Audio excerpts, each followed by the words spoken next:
I had no idea what I was doing. I had none. I was clueless. Whenever I'm drawing or whether I'm tattooing, no matter what's going on in life, it disappears. You go to that happy place, you know, the old happy place.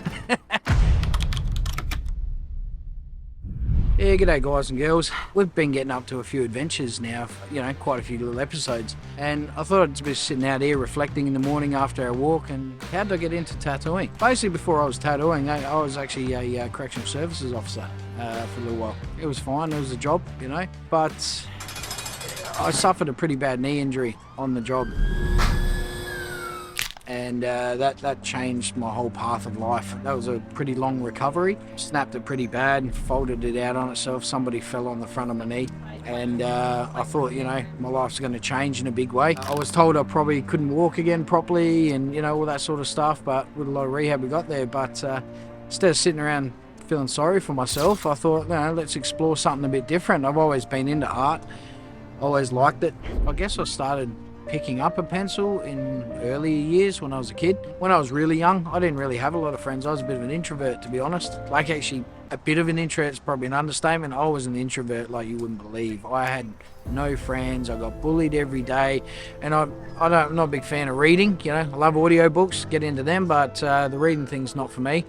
So I used to hide in the library every single day, lunch and recess, just to get away from being around people. And I used to draw as a kid. I wasn't any good. I never really pursued it to get good. It was just a time killer, so it was probably just scribbles and wasting time. But I guess that's what made it become my sanctuary. That's what got me away. Whenever I'm drawing or whether I'm tattooing, no matter what's going on in life, it disappears. You go to that happy place, you know, the old happy place.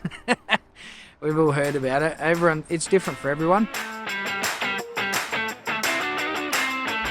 That's originally my childhood. That's why I picked up a pencil and a pen, and just to get away from the world. And now it's drawn me in, and it's a skill set that brings me closer to the world. So funny how things work like that, eh? I made a decision to draw every single day for at least 5 or 6 hours. So I spent at least 16 months drawing constantly to develop my skills. My dad always said to me years ago, hard work beats talent when talent fails to work hard. So I just got hard working and just got stuck into it.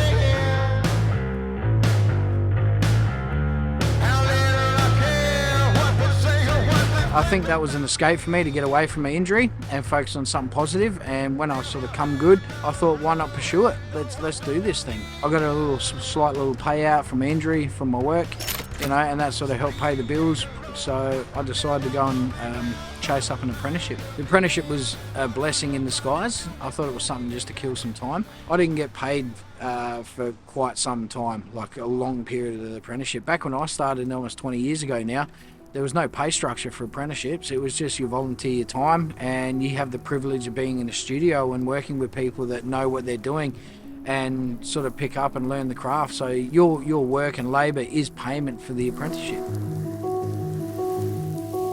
But that's basically how I got into it, and I ended up working for a couple of different places for quite some time. Lords of Ink back in the day, it was a pretty well-renowned studio in Adelaide, you know, 20 odd years ago. And yeah, I just did my time there before deciding to go out on my own and start up this art and soul, you know, start up the legacy that we left behind in Adelaide. I think that was my entry to the tattoo world.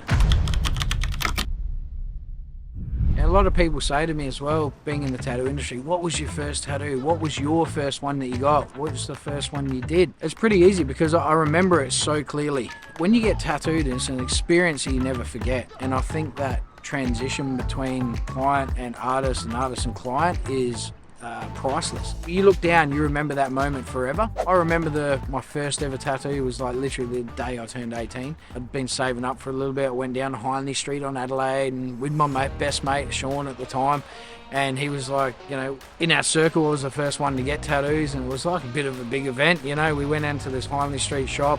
There was some pretty heavy looking dudes there at the time, back in the day when it was all real biker run, you know. Yeah, it's up here in my arm. I'll get around to showing it at some stage because it is surrounded by a heap of other stuff. The experience was amazing. I think I fell in love with tattooing that very moment.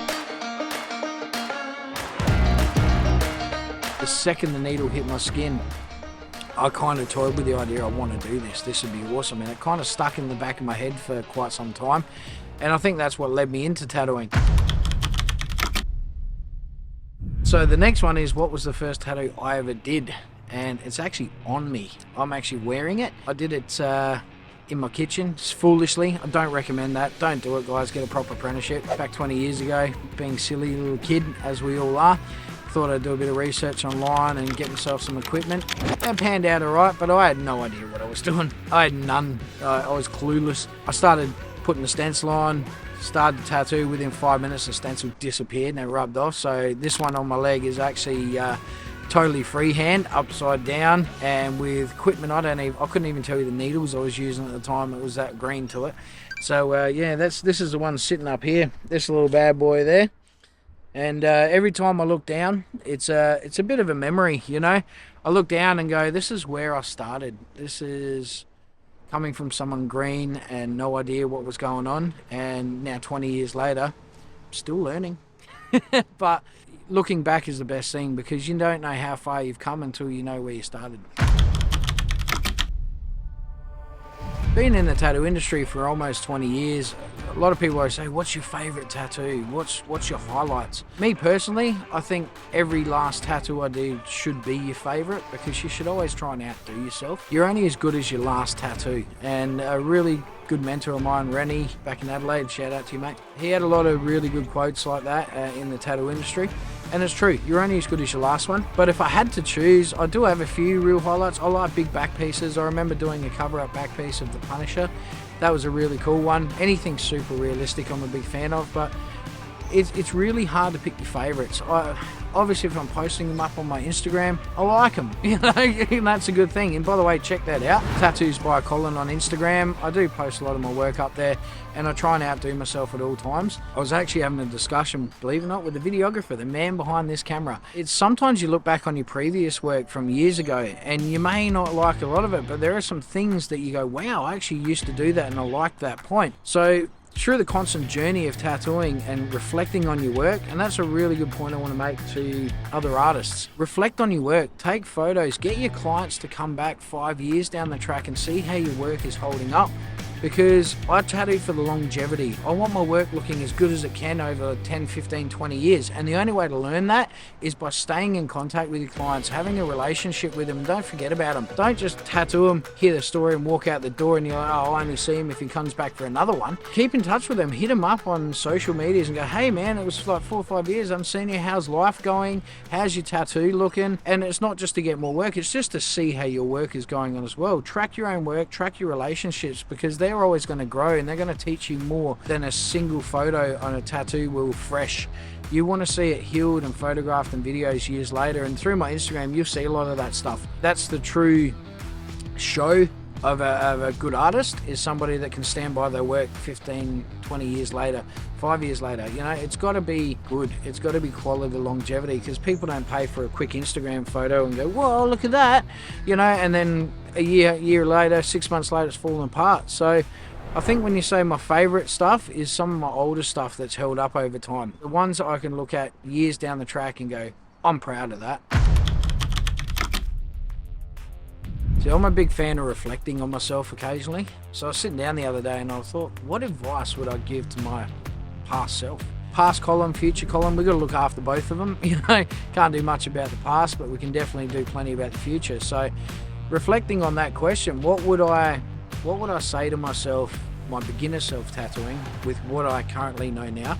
And the biggest advice I would definitely give myself, don't start at home. Don't backyard, don't start at home, don't try and do it on your own. Put the work in, go to talk to studios, go get a proper apprenticeship straight away as soon as you can.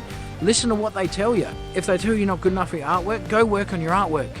Get your work ethic right. Get professionals to teach you how to do this. It's not as simple as it looks. The other piece of advice I can definitely give my previous self is don't get caught up in the hype and the ego of tattooing. I think we all do it when we first start out. You know, I was a few years in once too. You know, you're thinking, yeah, we're all cool, we're tattooists, we're having a good time, socially people like what you're doing. And you get a bit of clout coming on, especially in this Instagram world these days. It's very easy to fall into that trap. So I definitely would give myself advice, Do not do anything at home. Don't be silly. I'll throw some photos up here too, actually. Some of my very first home job work from 20 years ago. I kept the photos because I now look at it and it's almost comical. I laugh. Like it's actually terrible. So, you know, I'm going to air it out and I'm going to show you what I did when I first started. They were terrible. Like absolutely terrible. So I did keep them. Remember, always keep all your work. Reference back to everything you've done and go, how can I do this better? How can I do it safely? Safely is a big factor as well. It's not just the work quality, it's the safety. If you're tattooing from home, you don't know what you could do. You can scar people for life. You can give them, you know, a bloodborne pathogen that affects their entire life for the negative. So you got to be very careful. Health, hygiene is a really big thing. Learn it from the professionals. That's some of the biggest advice I'd give my young self. Not that I had any issue. I was very, very lucky. I'll take that win when I was younger. But the second I got into an apprenticeship in the studio, that's when things changed. I started realising, wow, you really got to learn this the right way. So biggest advice I can say to you guys and the fresh tattooers out there, get an apprenticeship, do it the right way. Don't let your egos get in the way. And if you can't do something, work your way through it until you can. If you can't draw something, draw it 5,000 times until you can. Alright, so I do get asked the question, what has it been like moving from a really solid foundation tattoo studio, you know, being a really high rate studio in Adelaide, to travelling on the road and tattooing wherever I pick up spots and guest spots and stuff like that. It's the most liberating thing I think I've ever done. I get to live life now. It's not just the clock in, clock out, same place, same four walls. You get to go out and explore, but the most exciting thing for me, and you're going to see on some of these episodes, we're actually going to get involved and meet other artists on the road. People I admire, people I think their work is just out of this world crazy. The other big thing is getting out of a studio environment is releasing myself from pressure of the clock. The clock is something I'm finding now it almost doesn't exist. We were having a chat today. I didn't even know what day it is today. I didn't even know what time it was. I know it was morning sometime, but I couldn't tell you what date or day it was, and nor did I care. It's the first time I've ever experienced that in my lifetime that I can remember. I'm sure we all have that as a kid when we're told we don't know, we don't care.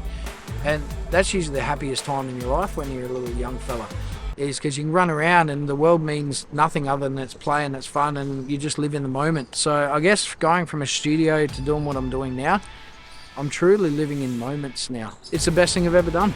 I highly recommend it to anyone if you can do it. You know, it's a lot of sacrifice, a lot of giving up from everyday societal comforts. You know, the nice place and you've got to have this looking good and blah, blah, blah. I don't care about that stuff no more. I bought Crocs for God's sake.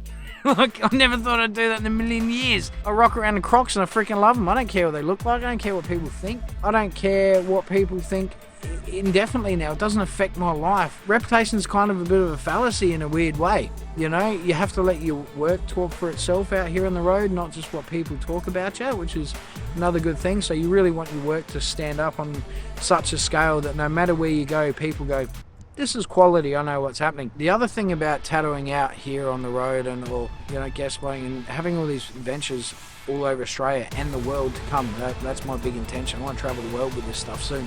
The tattooing experience now becomes not just an experience for my client, but now an experience for me.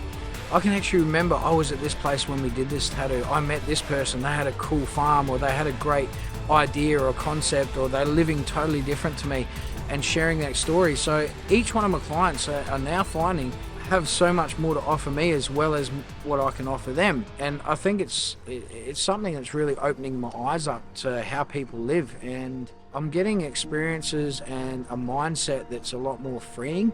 So even touching on that, we even done a really, really cool beach tattoo, and that was the most unbelievable experience ever. You'll get to see it, keep an eye out for that one. Tattooing is intimate.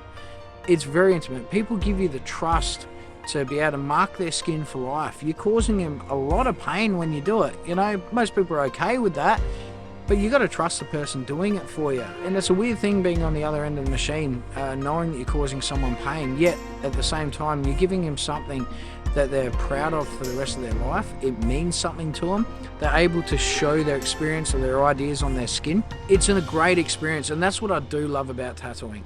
Whether it's on the road, whether it's in the studio, you're dealing with people in such a moment that it's ingrained with them forever. It sits in their memory forever. They can look down 30 years later and go, I remember that day. That was awesome.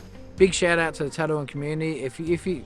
I'd love to hear what your thoughts on that, to be honest with you, because I think it's experiences that will last forever, and you create memories forever with a little bit of ink and needle.